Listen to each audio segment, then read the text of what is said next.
Assalamualaikum warahmatullahi wabarakatuh, teman-teman semuanya. Semoga selalu dalam keadaan sehat ya. Nah, kali ini saya akan coba sharing apa sih tugas pembimbing skripsi atau juga tesis secara akademis gitu kan. Nah, yang secara akademis ini. Nah, kalau yang secara akademis berarti memang sudah ada rambu-rambu atau sudah ada persyaratan minimal atau bahkan juga surat tugas dari SK yang sudah ditetapkan baik oleh oleh fakultas gitu ya, bahwa dosen tersebut itu diberikan tugas menjadi pembimbing. Adapun tugasnya secara akademis gitu kan, eh, itu ada yang tangible gitu ya. Kalau yang secara akademis itu yang tangible, tapi ada juga tugas pembimbing tugas pembimbing skripsi atau tesis itu yang intangible gitu kan. Kalau yang tangible itu yang nampak gitu kan, ada juga yang intangible atau tidak nampak gitu kan. Nah, saya akan coba bedakan mana yang tangible dan mana yang intangible. Nah, yang tangible ini adalah tugas pembimbing tesis yang nampak gitu, yang secara akademis gitu. Nah, pertama dia tugasnya itu mengarahkan kita ke konten. Dan saya perlu kasih tahu dulu kepada teman-teman ya, bahwa menjadi seorang pembimbing itu tidak mudah gitu. Ini harus dipahami oleh teman-teman semuanya. Tidak mudah bagi mereka itu menjadi seorang pembimbing, karena mereka itu harus memiliki kapasitas konten dan juga metodologis gitu kan, supaya mereka bisa memuaskan mahasiswa gitu.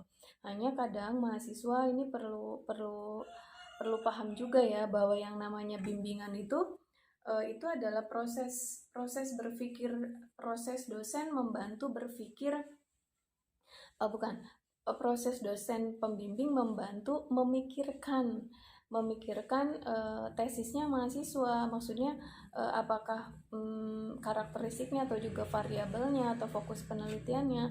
Jadi pembimbing itu sebenarnya membantu memikirkan isi tesisnya teman-teman semuanya gitu. Jadi membimbing itu proses yang cukup berat dan harus dalam keadaan fresh gitu ya, harus dalam keadaan fresh, jangan sampai dalam keadaan capek gitu. Karena kalau keadaan capek ya itu akan mempengaruhi mood sebagai pembimbing gitu.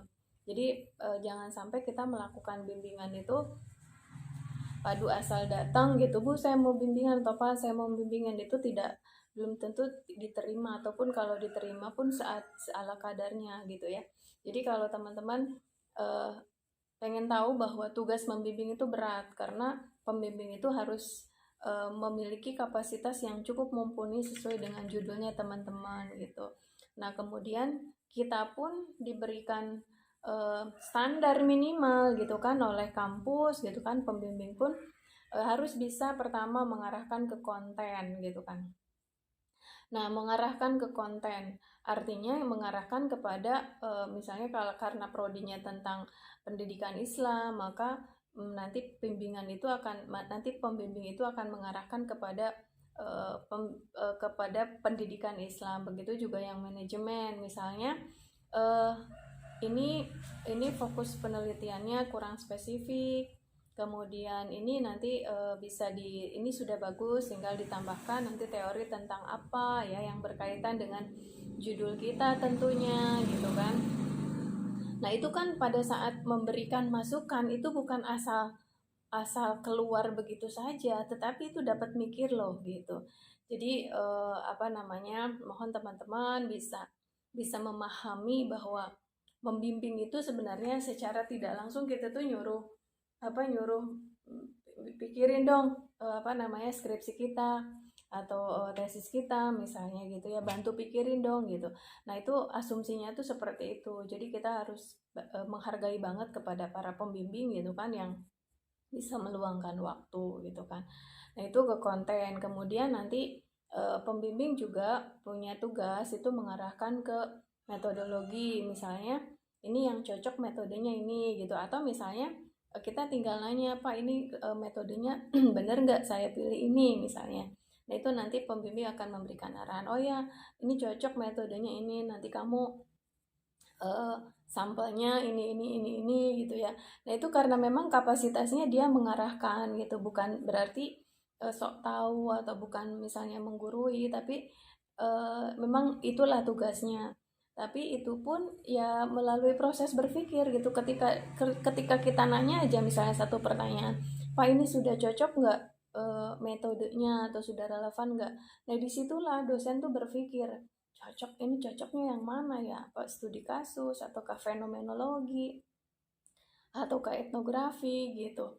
Nah pada saat banyak bertanya-tanya itu dalam rangka proses berpikir, jadi mohon dihargai para pembimbing ini dengan cara etika kita yang bagus, komunikasi kita yang bagus gitu kan. Nah kemudian nanti pembimbing juga akan mengarahkan, misalnya nanti kamu pakai jurnal ini ya, tolong jurnalnya dituliskan. Nah itu dalam rangka melengkapi tesis teman-teman semuanya, bukan aduh nambahan deh gitu kan. Justru kita harus terima kasih gitu sama beliau-beliau yang memang yang beliau-beliau memberikan bimbingannya kepada kita, mengarahkan bimbingannya kepada kita. Itu justru kalau misalnya kita dikasih udah lanjutin aja, nah itu justru kita harus tanda tanya ya, apa ada yang salah ya di saya, sampai kok dosen kok nggak mau gitu ya ngebantu, nah kok nggak mau ngebantu tesis kita gitu atau skripsi kita gitu kan ya. Nah itu perlu di introspeksi gitu kan. Kemudian nanti juga dosen tugasnya mengarahkan ke pengolahan data. Nah, pengolahan datanya nanti seperti ini, kamu pakai rumus ini, misalnya seperti itu. Nah, kemudian juga sampai pada tahap analisis data. Nah, yang saya sampaikan ini yang beberapa tugas yang sifatnya akademik, itu misalnya kalau misalnya dosen pembimbingnya secara utuh menguasai dan memahami tugas-tugasnya sebagai seorang pembimbing gitu, tapi memang nanti nggak semua dosen pembimbing itu mengarahkannya sedetail ini gitu, tapi secara akademik mereka itu diberikan tugas ya yang tadi yang saya sebutkan tadi gitu. Dan satu lagi nanti tugasnya secara tangible, dia akan menilai proses bimbingan. Jadi ingat, nilai pembimbingan itu ada di dosen pembimbing. Jadi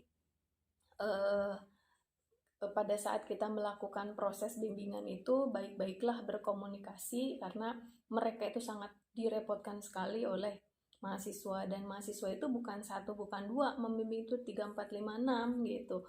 Bahkan bahkan mahasiswa nggak tahu waktu ya, ada yang mahasiswa yang tidak tahu waktu, malam-malam di atas jam 9, Bu saya mau saya kirim ini tolong dikoreksi. Aduh, emangnya apa ya, kita tuh nggak full time 24 jam gitu ya untuk menerima bimbingan gitu kan, kita juga butuh istirahat gitu. Jadi ketika dipinta kirim file atau mau berkomunikasi, lihat di jam-jam kerja gitu, lihat di jam-jam kerja. Atau misalnya kalau di jam-jam kerja atau di jam-jam pokoknya jangan sampai jam-jam larut malam atau di atas jam 9, atau bahkan dia misalnya jam 7 sudah sampai rumah dan tidak ngurus kerjaan lagi atau maghrib. Nah itu jangan dulu gitu kan. Nah kita harus lihat, cari-cari, ngecek-cek waktu lah gitulah kalau misalnya mau menghubungi pembimbing. Jangan sampai di jam-jam yang di luar kerjaan atau di luar jam bekerja kita masih menghubungi untuk bekerja, apalagi kirim file malam-malam. Nah aduh, kita juga pengen istirahat gitu kan ya gitu. Nah itu tips ya, karena pengalaman saya kalau misalnya saya ngecek nih, misalnya dosen pembimbing saya tuh kalau misalnya di WA habis maghrib atau sebelum maghrib, misalnya 5:30, dia bales nggak gitu kan. Wah ternyata enggak, karena memang dia belum sampai rumah gitu kan. Oh berarti saya harus, misalnya saya coba lagi besok nih, nextnya lagi ya, oh jam 11-an, oh ya memang dia lagi di kampus gitu kan. Nah jam-jam seperti itu tuh harus kita perhatikan gitu, misalnya jangan sampai ada keluar, saya nge-WA atau kirim pesan tapi nggak dibales-bales. Coba cek Bapak Ibu jam berapa atau kapan gitu kan, ngehubunginnya gitu kan. Barangkali memang kalau dosennya laki-laki misalnya selalu ngimamin masjid atau musola, ya berarti kan menjelang maghrib itu dia sudah nggak ngurus apa HP lagi gitu kan, tapi sudah jamnya ke musola gitu kan, dan seterusnya lah gitu. Itu dipertimbangkan. Kemudian yang intangible atau yang tidak terlihat. Nah, yang intangible ini yang tidak terlihat itu pada aspek motivasi. Misalnya ya ketemu di jalan, misalnya dosennya tuh kenal kalau kalau saya tuh pembimbing misalnya, kalau saya tuh dibimbing beliau misalnya ya, alhamdulillah sih semuanya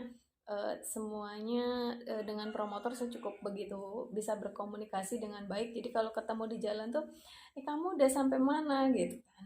Mana proposalnya, cepet selesai ya gitu, sukses ya. Nah, itu bahasa-bahasa yang intangible yang sebenarnya bagian tugas pembimbing yang tidak tampak gitu kan, terus memotivasi gitu kan. Cepet beresin ya, sukses ya gitu kan. Minggu depan ketemu enggak gitu. Itu kamu kalau misalnya dapet dosen pembimbing yang kayak gini, eh, apa namanya? Pernah karena saya sudah lama nggak bimbingan ya di bab 4 pada waktu itu, hampir 1 bulanan lebih gitu kan. Mungkin pembimbing nanya, kok kemana ini kan Budian nggak datang-datang, itu sampai di WA, Budian bab 4-nya sudah sampai mana. Nah, itu kan salah satu apa namanya, salah satu bimbingan atau tugas pembimbing yang intangible. Jadi kalau misalnya teman-teman dapat WA, dapat SMS seperti itu, baik itu di grup ya, misalnya di grup, kapan nih mau bimbingan atau siapa. Nah, itu bentuk perhatian dosen pembimbing kepada teman-teman gitu. Jadi berterima kasih lah gitu ya teman-teman semuanya karena sudah diberikan waktu untuk membimbing. Oke, teman-teman semuanya, ini yang dapat saya share untuk kali ini. Mudah-mudahan dapat bermanfaat dan mudah-mudahan teman-teman bisa melakukan bimbingan dengan lancar gitu kan. Terima kasih sudah menonton, sudah mensupport channel ini. Jangan lupa like, comment, and subscribe gitu kan. And share juga. Semoga bermanfaat. Assalamualaikum.